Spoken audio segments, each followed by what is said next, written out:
Welcome to episode number 1 of Mommy's New Medicine with Monica Olano. I am Monica's producer, John Gay from Jag in Detroit podcast, and we thought we'd start with our first episode, getting to know Monica, her story, a little bit about the podcast. So, Monica, welcome to your own show. Thank you for welcoming me to my own show. I'm just going to wave hi at myself and be awkward and get through this as we go. I think imposter syndrome is a really big thing, as you mentioned on social media leading up to this, about podcasters. And I love that you're putting yourself out there live, raw, and then your story as well. So give us a little background on the idea for the podcast and what you want to talk about in the podcast. Yeah, I definitely posted on social today with imposter syndrome.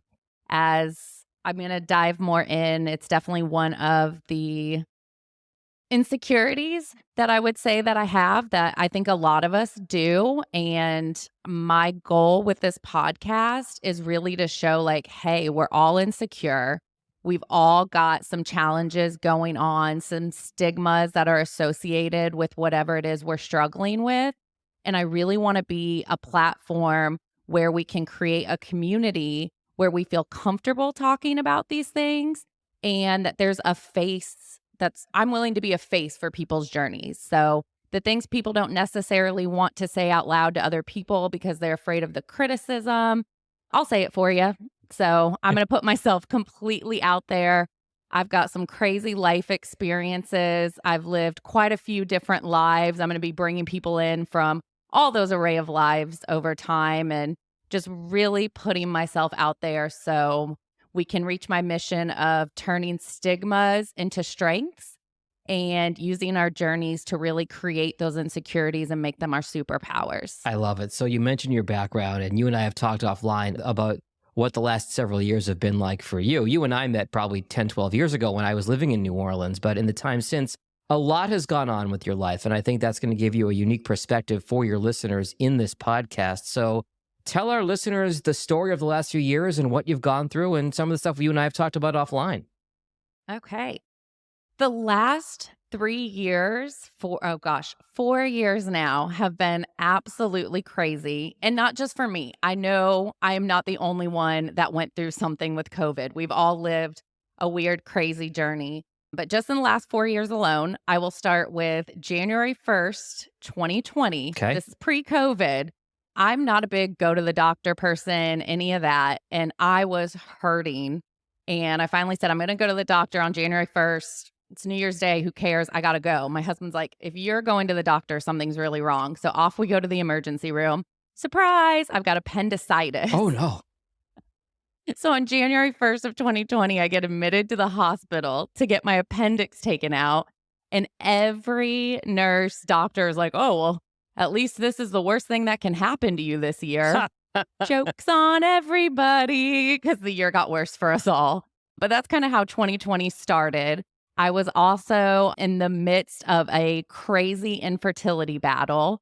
So my husband and I got married in 2019. I knew I would probably have some fertility issues just due to other things that had happened along the course of my life. But when I went in, for my review, I never expected it to be as bad as what I was told. And after my first round of just the essential basic fertility testing, they looked at me and said, you are never going to have children. Wow. These test results are insane. You should really just go straight to egg donors or adoption. Wow. That's devastating to hear just a few months into your marriage. Trey and I really wanted kids. Devastating. However, they ran my insurance, and unbeknownst to me, I worked for the most amazing company when it comes to fertility benefits, and I had so much coverage. So my doctor pulled me in. He's like, hey, we don't ever see this. Do you want to get experimental and you really want to go for it? Wow. So I said, yeah, but that also meant like experimental infertility drugs and fertility. Let me just tell you, that's going to be a hot mess. So I will talk about that more in detail on another episode. I'm going to try to bring in some fertility experts. But we decide to do one more round in February. If this didn't work, we were just going to call it. This is IVF you're talking about. The fertility, yeah. Okay. And so we did our procedure on March 7th of 2020. Oh. We got the first confirmed case of COVID in New Orleans on March 9th. And as we all know, the world shut down March 14th. So I was, what in the world do I do? Am I pregnant? Am I not? What is happening? And sure enough, I turned out to be pregnant right at the start of COVID Oh, with my miracle baby, freaking out. So that's kind of a little bit of the fertility journey. I had my beautiful, wonderful daughter November 30th, 2020. I decided to leave the corporate world a few months. I went back, I think 2 months after maternity leave, and I was like, nope, the taste of just being with my daughter was too good. And so I decided to stay home with her. But I did stay on the Cobra with with the company because I knew their insurance was good and we might try for one more kid later. yeah. And when we decided to, 8 or 9 months later, because we were on a very short time frame, because Cobra is only 18 months, I Yeah, believe, that you depends can be on situation, I it. So think, yeah. I knew I was under the clock with that. And we were like, you know what? Like, let's just say we gave it everything we did to give them a sibling. Like, it's not going to work. It's a miracle we got the first one. And sure enough, first one back, pregnant, twins. My daughter was only 9 months old. So we had 3 kids in 18 months, My which is a gosh. struggle in itself. Yeah. But however, my birth with the twins was unexpectedly traumatic. Okay. The pregnancy itself was great. I mean, it hurt. You're carrying twins, but I made it to 38 weeks on the dot, which is pretty far for a double pregnancy, especially I think I was 35 or 36 at the time. So I was considered, what is the word? Geriatric. Mature. Geriatric. Over That is 35, the word. geriatric. My wife and I have gone through some fertility issues here. It ended up working out that we did not end up having kids and we chose not to. But I'm really glad that you're talking about this. You're talking about being vulnerable and talking about some stuff people don't talk about as much. And we've seen that in talking about this topic, the more it's talked about, the more people are willing to open up about it. So I'm really glad to hear you discussing it. Okay, I interrupted you though. So traumatic birth, what happens? That's okay. No, I do appreciate that interruption actually, because when I was going through the infertility, it is something that people keep very close to their chest that they don't want to tell about.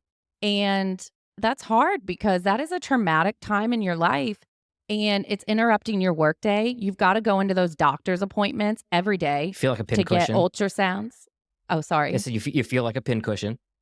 You do, and you don't all of a sudden you're not disappearing, but, like, you're missing this for work, and you're missing this, and you're missing that, and your attitude's different, but you don't wanna tell people what's going on, and so it just changes the dynamic, and I was in outside sales at the time when I was going through this, so I was talking to people every day, and I would open up, and surprisingly, other people would open up. That's really where I found when I talked about it, the amount of infertility journeys that I was told by a surplus of people.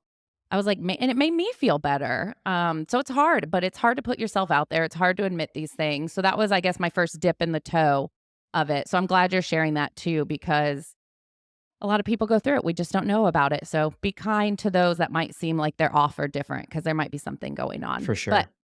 traumatic birth, yes. So my water broke at 6. You think you have time. I did not. That baby, my first baby, baby A, was ready to come by like 10 p.m. When I Whew. got to the hospital. I was like screaming in pain. I was already at like a 4 or a 5. They rushed to get the epidural. They didn't know if that was even going to kick in time. So I felt most of things, but then, usually twin pregnancies are induced or planned or C-section, and so they were trying to rally the entire team that would be needed for, because they have to have extra. You got to have it in the operating room. You've got to do this. You've got to do that. So I was at a 10. I was ready to push, and they were like, "Everyone's almost here. Everyone's almost here." They get me into the operating room, and I don't really want to go over all the full details right now in just an intro. I'm sure I will later. Baby A came out, one push, beautiful little boy. Baby B, my difficult little thing. Things went south, and they went south very, very quickly.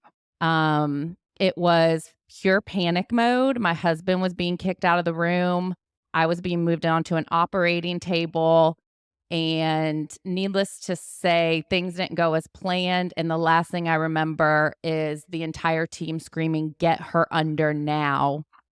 Feelings, I felt the cut in. I'm just going to tell people they gave me the wrong medicine. I felt the full cut. Oh my God. Yeah. As they're screaming, "Oh my God, you feel that? Get her under now."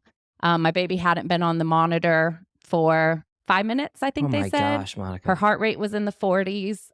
It's awful. It is absolutely awful what happened that night. Um, it changed me. It changed just everything. Um, I have pictures of me after, um, holding both my babies after the recovery room that I have no memory of. It was just really hard. Sorry, I didn't think I was going to say anything, but I decided to. So that changed me, and I didn't know that it changed me, because it happened and you have no time to process. Right. So all of a sudden, you wake up and you've got two babies in a room with you that you're now responsible for. Am I going to produce milk? How am I going to feed them? How am I going to take care of them? I hadn't slept. I hadn't. And there's really not enough support for that. And so there was never, I'm learning now, a chance to recover for myself. I also didn't find out all the things I'm finding out about from the birth until about 6 months later, when I had to dive in and pull my own records and pull my own things. Jeez. These things weren't told to us, Like what? open and upfront. So I went home not knowing that this traumatic event happened because nobody told me and I have no memory of it. And they kicked my husband out of the room. And the only reason this all came to light is because about 6 weeks in, baby B, my daughter, just became the most difficult child you could ever imagine. Everyone says they've had a colicky baby. It wasn't colic. It wasn't just, "Oh, yeah, my baby cried too." I could literally slap anyone that said, "Oh, my baby cried too," Mm. because this was something different. This girl screamed from the moment she woke up until she would not go to sleep. She would not, it didn't matter if I held her. Nothing worked. Nothing. And I'm undergoing this postpartum anxiety and depression that I didn't even know. We're trying to deal with this child. And oh, by the way, you've got That another one that's 9 months old at home too. Yeah, well, she was 18 months when they Oh, were okay. born. Then you've got baby A, who thank God we called him Feed Him and Forget Him. Poor dude, like he has taken the shaft to his sisters. He's 19 months now. This dude, I joke all the time. I'm like, all my kids are going to have therapy eventually. These are the reasons why. That's his reason why. He has been, unfortunately, we try our best, but dude's been pushed to the side sometimes. Sure. And they both had torticollis, which is the cranking of the neck. So we had to go to physical therapy. So we were in those appointments. Then my daughter had speech therapy, which seems weird at such a young age, but that's where they send them for bottle feeding issues. Mm-hmm. So she had that. So I was constantly going to appointments. My daughter, baby B, couldn't even do the physical therapy sessions because she would scream the whole way through. And the physical therapists, who I had to go to twice a week, they saw me more than anybody else. They saw me more than my family did. Well, besides Trey, my family did, the pediatrician did. And they were like, "No, this is not normal. This is no baby like cries like this on end." We got one diagnosis of silent reflux. I mean, that made it a little better, but nothing. And I wouldn't let it go. Like, I was not letting it go. There was something wrong, and I knew there was something The wrong. mother's intuition. And yeah, I've been like, I nannied all through high school and college. I worked at it was called Daycare for Exceptional Children in Des Moines, and it was children ranging from babies to 21 years old that had a variety of different mental, like I don't want to say disabilities. That's a good word. I mean, autism. Sure. We had feeding tubes. So I've been around a lot. It wasn't just me saying this isn't normal. Like, I have background, I have experience. And so I kept fighting. My pediatrician, who I love dearly, finally said, like, she reviewed some things. She did this. My physical therapist said, "Hey, talk to them in this specific language." And that did help me get a further diagnosis. And so at 8 or 9 months, she was diagnosed with sensory processing disorder. Okay. Which I'd never heard of. I'm still learning. She was starting occupational therapy. they're saying, is this the first signs of autism at a young age and you're just being really pushy about it? We don't know. We've started seeing a neurologist. She's had some MRIs done and she just kind of goes in loops for it. So long story short, I didn't mean to talk for that long about it, but that is what set me over the edge. So all those things combined, and I had no chance to really heal because I Yeah. was just thrust into it with 3 kids under 18 months and all of this going on. And I didn't, ha- I, I don't know what to say, but I didn't have, my family is amazing. They supported me in the ways that they could, but I didn't have a strong enough support system to get through that time on my own, which I had always prided myself in doing everything on my own and not needing help. My mom had said, she's a nurse, and she came in and she saw me and she's like, "This is not good." She's Yeah. like, "You are in postpartum depression. You are in postpartum anxiety. You need help." She would email my husband separately and was like, "We've got to do something." She's Sure. like, "You probably need help too." And so I emailed my OB. She started me on something. She sent me to a psychiatrist. Psychiatrist started me on something. She's like, "You need therapy." I always thought therapy was you go and you say, "This is why I hate my parents." Yeah. Yeah. And that is honestly what I thought therapy Sure. was. I thought you just come out of it with an understanding of why you hate your There's a parents lot of and then you taboos move around it on. for sure. Yeah. Yeah, and you can blame everything that's happening on them. But really, it finally helped me uncover quite a bit. And the medications that they put me on, they always said, "Don't drink on them. Don't drink on them." Well, surprise, I come from a family of alcoholics on one side, and I spoiler alert to anyone that doesn't know this, but I started drinking at 14. Hmm. I can hide it well sometimes. I cannot hide it well sometimes. But in the therapy, it really uncovered that I need to stop drinking to give these medicines a chance to work. Sure. I knew I wanted to be better for my husband and my children. I was awful. I was just awful with how much I was drinking to now I know suppress the pain and mask everything. Well, But so I let me stop you. decided Let and me stop you there for a second, Monica, because mhm, I think this is a good point to hammer this home. Is you went through a lot, capital LOT. You went through a lot between the traumatic birth, having 3 little ones at home, the postpartum, and then the struggles with your daughter as far as getting her diagnosed.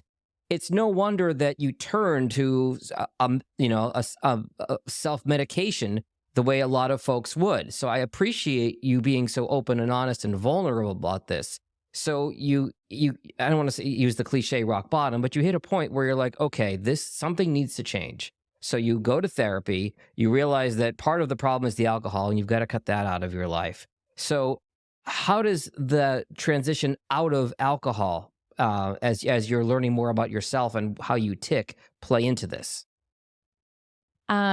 so with the transition out of alcohol, let me refocus. Sorry, we're gonna get to the point where I figured out I had ADHD. Fair enough. That got when I transitioned out of alcohol, it was hard. It was really hard. I tried a lot of different things, but when you've used that for so long, so I was trying different every avenue. I was trying some AA support meetings virtually that I was too scared to share in. Now I want to go back and be like, "Look what you can do." I was reading books. Annie's Grace, her book, This Sober Mind. I would put on my headphones and take my kids for a walk and listen to that. It was or This Naked Mind. I swear by it. We can link it But in I the just show started notes. learning more. We What? can link it in the show notes. Yes, yes. Which by the way, sign up on my website for the newsletter because I'm going to send a link to kind of a recap of what I talked about, but also if I say anything that like a resource that I think will help people, I'm going to put that in there And the too. website is? www.mommysnewmedicine.com. There is a pop-up that will appear right away. You can put in your email address, hit enter, and then it'll never pop up again. Fair enough. Uh, but so I had to find ways to distract myself for that, with the not drinking. But I also decided, cannabis had just became medically legal in the state of Louisiana. So I went ahead and signed up for my card. As you just mentioned, they said, wow, you've been through a lot. It was not hard to get. Yeah. 2 seconds into my story, she's like, what do you need? And then I also started with the THC seltzers. Because as you can imagine, one of the biggest things is New Orleans is a very social town. It's a very party town. Yeah. It's a very drinking city. Cannabis is still a stigma. And I didn't want to be necessarily empty handed or explaining why I had no alcohol at any of these things. Sure. So I decided, F it, basically. I'm going to pop open a seltzer. And then if people want to ask why I'm not drinking alcohol, I can talk to them about this seltzer thing. And oh man, has it turned into a thing. I started in May of 24 drinking them, and they are just popping off here. But people don't Let me really stop you know for a sec. Let about me stop you for them. a second. You said Okay. you started in May of 24. You want to restate that? Oh, May of 23. Thank you. So just go back. I Go back. started So go back and say. Go back and say. I started drinking them in May of 23. I started drinking the seltzers in May of 23 when they were really just being first introduced to the market. They were only available at a few select locations, and they're really starting to take off, but people don't really know about them. And so whenever I am open enough to say, oh, I don't actually drink alcohol anymore, but I drink these seltzers, my phone has been blowing up about them. So people want to know about them, but they don't necessarily want to talk to their friends about them because cannabis is still a stigma.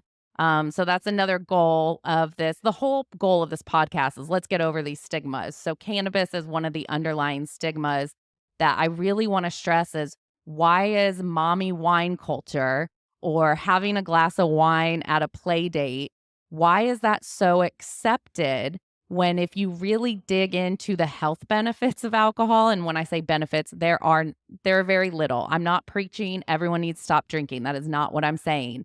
But if you really look at what a toxin it is, how it's anxiety inducing. You're Yeah. drinking it to get rid of anxiety, but it's making your anxiety worse. So I just really want to say like, hey, mommy wine culture is a marketing ploy Yes. to get you to spend more money.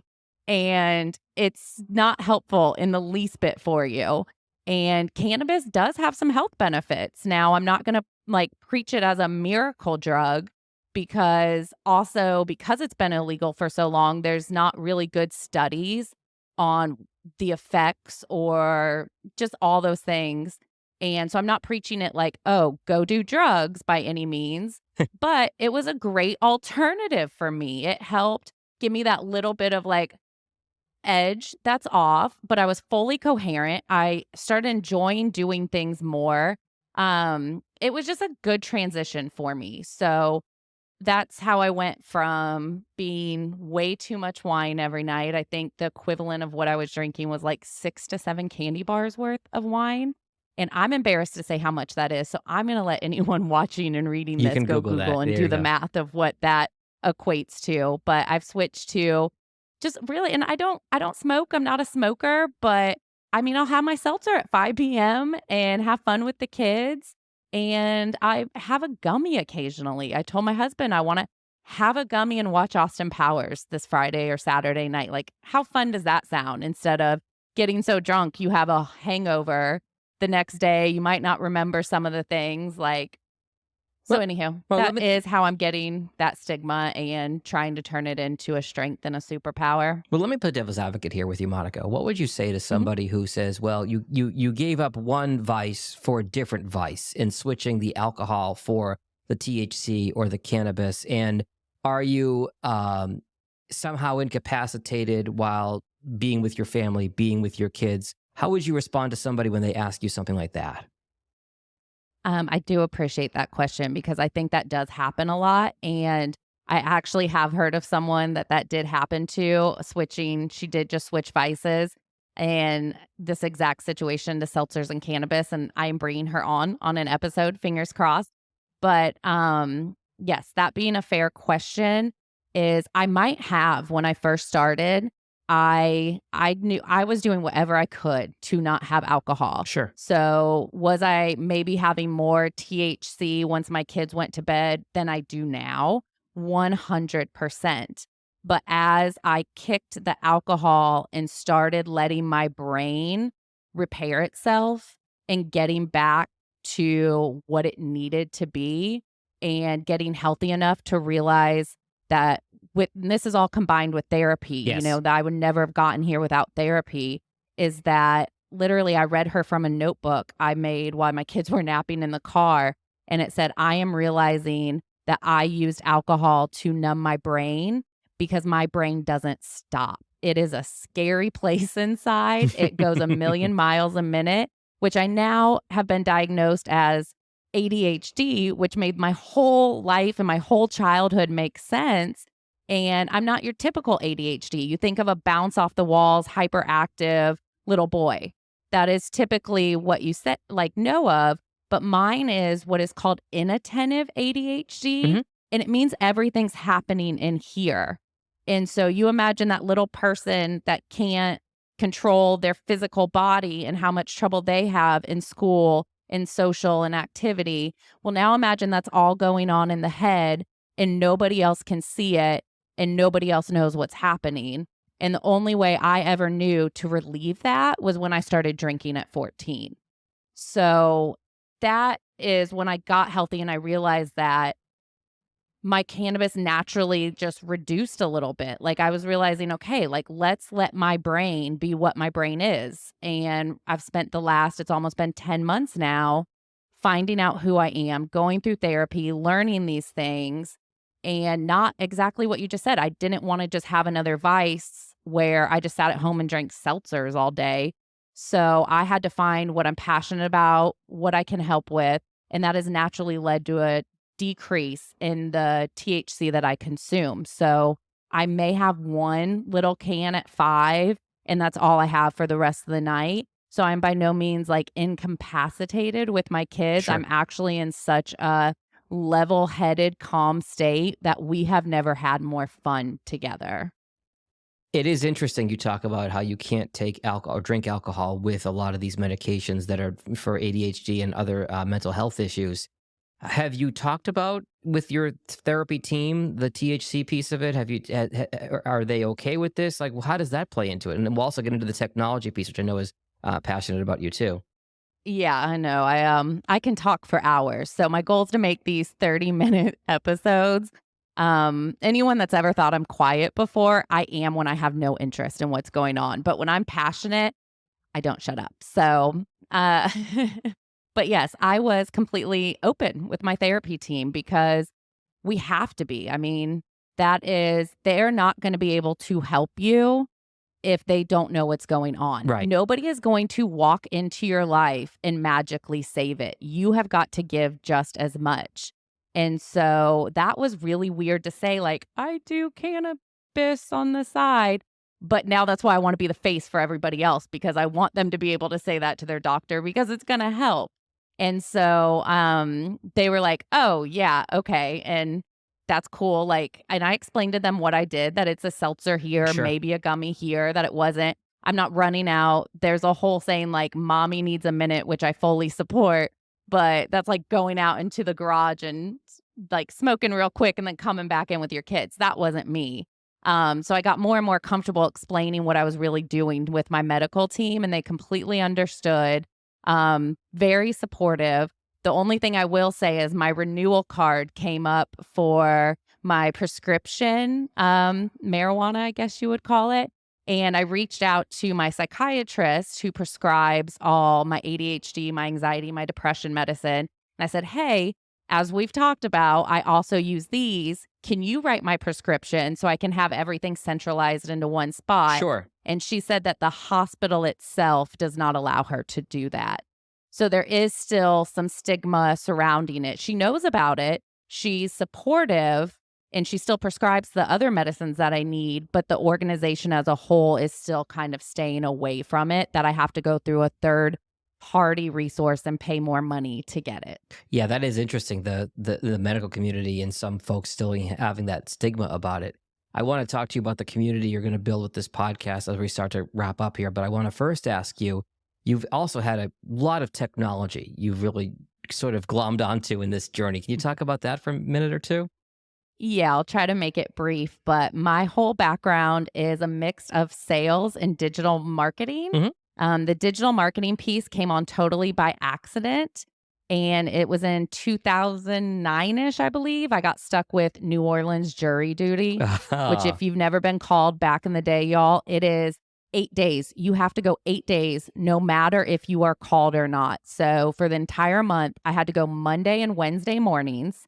I had to sit in the basement of the New Orleans courthouse where there is zero internet. For hours. Like Yeah. some days I was there for 4, some days I was there for 6. But anywho, I bought books on Google Analytics. I bought books on how search engine optimization works. And Ah, I've always been a fan of learning. It was on the cusp of everything starting to go into the digital age, and I was doing marketing at my job. So I said, if I'm going to be stuck here for hours, let's learn digital marketing. So that's how it all started. It's always stuck with me. It's been an underlying theme in almost every career and corporate change that I've had. And so when I decided to stay home with my daughter, that brain never stops. Remember, that brain never stops. So even though I wasn't in the corporate world, I would still constantly be on LinkedIn because I was fascinating about what was happening with COVID in the sure, corporate sure. world, how the remote work was going, how they were using technology. And then recently I knew with my kids starting like their Mother's Day Out program, I was interested in dipping my toe back in the workforce, but I didn't know where, and I knew it couldn't be full time. And that's when I got down the rabbit hole of AI. And so even though I wasn't working, y'all, I've spent the last 2 years learning anything and everything about technology, the workplace, AI. And when I decided to go back, my husband's family has a plethora of businesses around the New Orleans area that they've never really fully achieved digital marketing the way I know that they can. Right. And so I decided to put my energy and my efforts helping them grow their digital marketing presence. And so I kind of got a free playground. I got to take everything that I knew. I got to take all these brand new technologies, AI tools that are in their infancy and just coming out, but I got real world businesses to apply them to. And so it gave me this unique perspective of an industry that's just starting. And there's ways that we can use this in our day to day life. I am also starting a technology digital AI consultancy. It's called Agility Digital Consultancy. And I'm using the efforts I do here, the efforts I do with my husband's family's companies to basically build a portfolio and say, hey, here is what we can do in today's new day of technology, AI, social media. So that is how that whole portion is intertwining with what I'm doing here. And I think that will come out as we go into more episodes of the podcast. Last question for you here, Monica. So let's talk about the community you're trying to build with this podcast. I know this is not just broadcasting. As you know, I used to work in radio where you're talking out to a bunch of people and it's a one-way conversation. You want this to be more of an engaged community with our listeners and consumers of the podcast. Let's hit on that for a minute before we wrap up. Absolutely. I appreciate anyone that's listening to this one because this one has been all about me. That's also why I really appreciate you being my co host because I did not want to get on here and ramble about myself. So thank you for helping me organize those Of thoughts. course. But yes, I do not want to be on here just preaching. I want to, like I said, be the face for other people as well. And so I truly believe that by sending comments in, emailing, commenting on social media, wherever it is you feel comfortable, if there's anything that you want to see discussed or you want to share your story, just since teasing this trailer, the amount of text and messages I've gotten from people that have undergone something very transformative and they had no way of knowing how to share it is just mesmerizing to me. So I want to help get those stories out because my first goal was if I helped one person, this would all be worth it. And so to get these messages, like we as a community are going to be what helps each other. We are, if we hide at home, we keep it, it's not going to get any better. It's not going to help. So let's engage together. Let's share our stories. And also in terms of community, like I want to support other people that are doing things. The drive to go out there and do something on your own is huge. So if there's a way that I can bring people on to share their stories, but also support what their missions and their goals are, that's going to be even more important to me as well. The name of the podcast is Mommy's New Medicine. And in a narrow focus, yes, we're going to talk a lot about your cannabis journey in future episodes. But I think the medicine in a larger sense is really getting rid of some of these stigmas and putting stuff out into the open that we're really, trying to, like I said, undo some of those stigmas and talk about things that people have been afraid to talk about or have experienced. We've covered so much today from